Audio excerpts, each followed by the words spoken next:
Bonjour chers tous, j'espère que ça va et que cette semaine commence bien.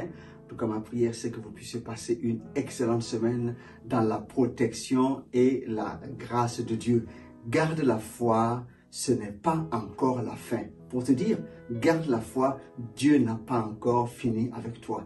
Tous, autant que nous sommes dans notre marche, il y a des moments de haut et de bas, je ne vous enseigne rien. Mais certaines situations sont tellement difficiles qu'elles nous découragent. On abandonne, on n'a plus envie d'avancer. On se dit non, c'est la fin. Or que c'est Dieu qui a le dernier mot. Donc je viens t'encourager aujourd'hui, garde la foi, car Dieu n'a pas encore fini avec toi. Et la parole de Dieu regorge de plusieurs exemples qui peuvent nous enseigner dans ce sens.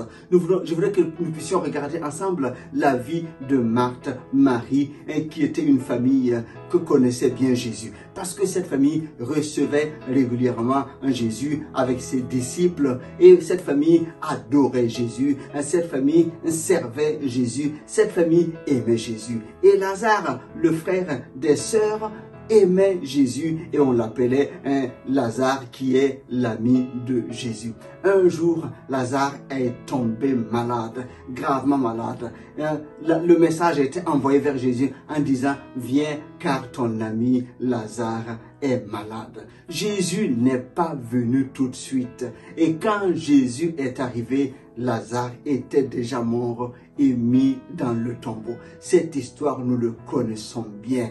Mais cette histoire nous enseigne encore aujourd'hui parce que quand nous avons la foi, à un moment donné, nous pouvons la perdre parce que découragés. La foi de cette famille tenait à ce que Jésus vienne pendant que Lazare est malade. Quand Jésus tardait et que Lazare était toujours en vie, il y avait toujours cette foi. Oh, pourvu que Jésus arrive à temps. Pourvu que Jésus arrive à temps. Cette foi est restée peut-être intacte. Mais quand Lazare est mort, la foi est morte avec. Il n'y avait plus d'espoir. Il n'y avait plus d'espérance. À tel point que quand Jésus est venu, il n'y avait plus de foi. Alors que Jésus, c'est celui qui est la résurrection et la vie. Mais cette famille n'avait plus de foi. Et Jésus est là pour les sensibiliser, pour les encourager encore à la foi. Il leur dit, ôtez la pierre. Et cette pierre est difficile à ôter parce que le mort sent déjà. Mais Jésus veut t'encourager, toi qui m'écoutes. Ôte la pierre, ôte l'incrédulité de ton cœur.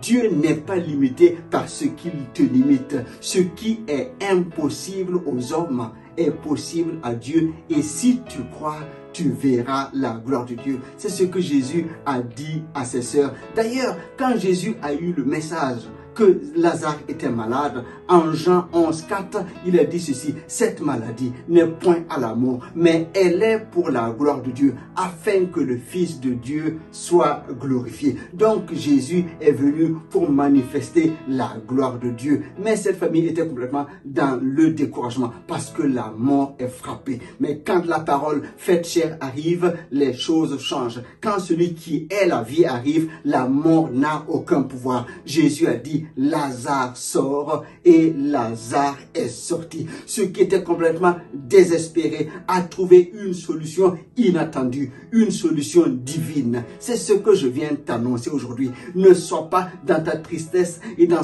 ton découragement comme si la situation était finie. Non, quand Dieu te rend visite, il n'y a pas d'impossibilité en Dieu. Le mot impossibilité n'existe pas dans le vocabulaire de Dieu. Alors il te rend visite aujourd'hui pour te donner du courage. Ôte la pierre. Aie encore foi. Je n'ai pas encore fini avec toi. Et je vais t'encourager, toi particulièrement qui m'écoute et qui attend cet enfant. Tu auras ton enfant par la grâce de Dieu. Et cette grossesse que tu mènes qui est difficile, Dieu te donne d'accoucher avec sa grâce qui t'accompagne. Tu passes par une situation difficile et tu n'as aucune solution dans ta réflexion. Mais Dieu trouve une solution inhumaine, une solution qui est spirituelle, une solution qui est divine. C'est sa grâce qui te rencontre afin que tu puisses reconnaître sa gloire. Ce n'est pas toi qui fais, cela dépasse ce que tu peux faire. Mais si tu crois, tu verras la gloire de Dieu.